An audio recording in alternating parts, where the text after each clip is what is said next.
My name is Sarah Viner and I work at UBS, where I run a team in London and Krakow who look after derivatives master agreements within the financial industry.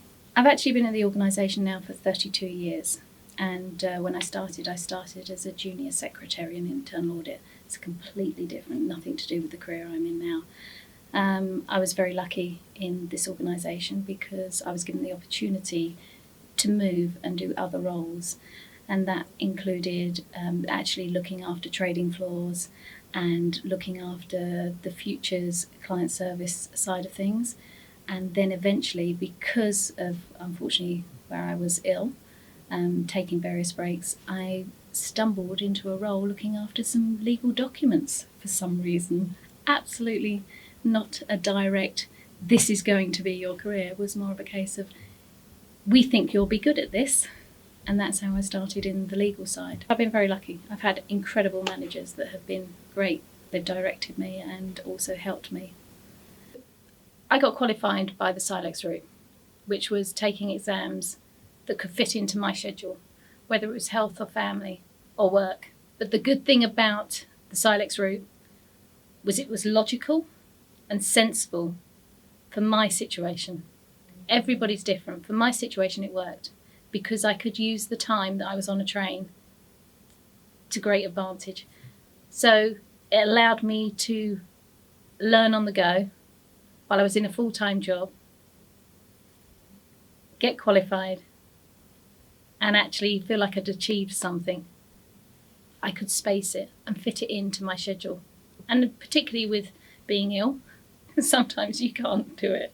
You just have to put everything down and go, I really can't face it today. And that was the benefit for me. And in 2009, I got my fellowship, which was supported by my firm.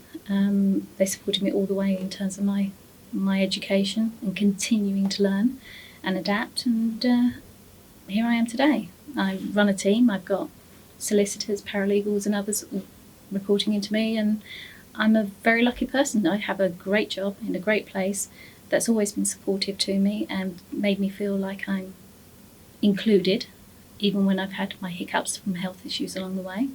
I had up and down illnesses, and then also I had my son. I obviously had to drop my exams and learning along the way because of illness and also because of my son.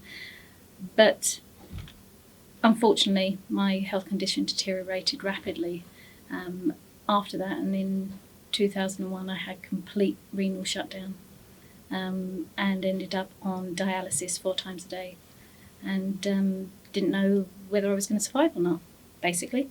And I was very, very lucky because all throughout that process I could carry on with my work whenever I could, because it was adapted to suit projects and things like that, so that I could contribute and feel I was contributing while I was in and out of hospital with operations.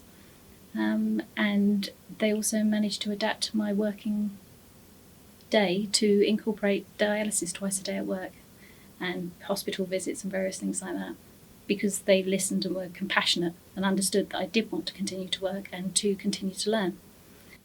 When I was ill and I had to have some adaptations at work, first of all, it was I didn't know what I wanted.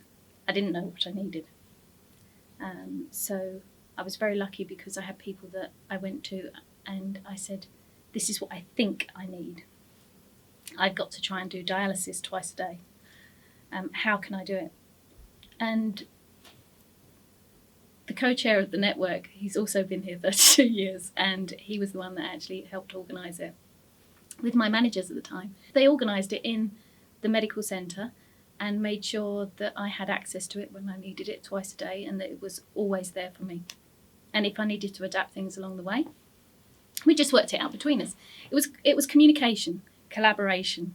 You know, it was a bit of a challenge, but actually you could do it and you could still work and you could still feel like you were contributing and you felt included.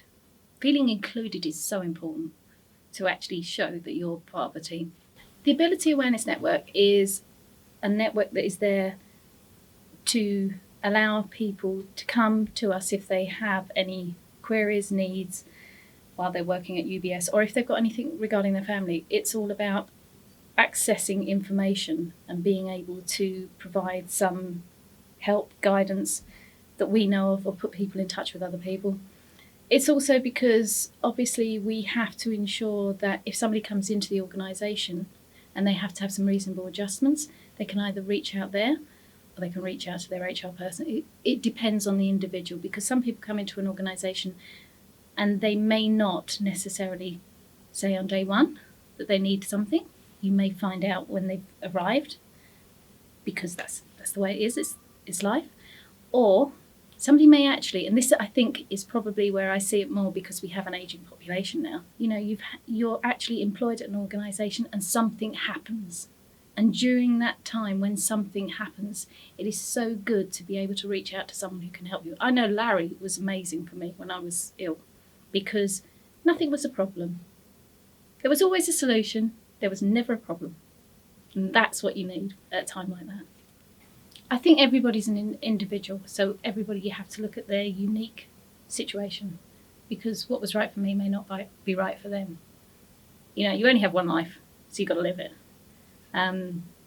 Your family and your friends are so important, and it's talking to people and, you know, seeing how you can bounce ideas off others. And I think constantly learning, and realising that sometimes you can take a path which isn't quite right. But it doesn't mean to say it's wasted. You take pieces that are really good from that and you go, okay, I need to laterally think a bit here. What am I really good at? What can I really do? Where can I add value? What can I do? The most important thing is the positive. What can I do? I think we're incredibly lucky here, because we do have a supportive leadership. I had senior management that was willing to share the message about diversity and inclusion across any of our networks. It's good to know that you've got senior management buy-in for something like that. And I think, you know, that makes a difference in an organisation. I think there's a lot of talented people out there. There's amazing talent. And people change throughout the course of their career, whether they have a disability at the start of their career or midway through their career. But everyone has talents. Everyone has an ability to do something and to contribute to any organisation.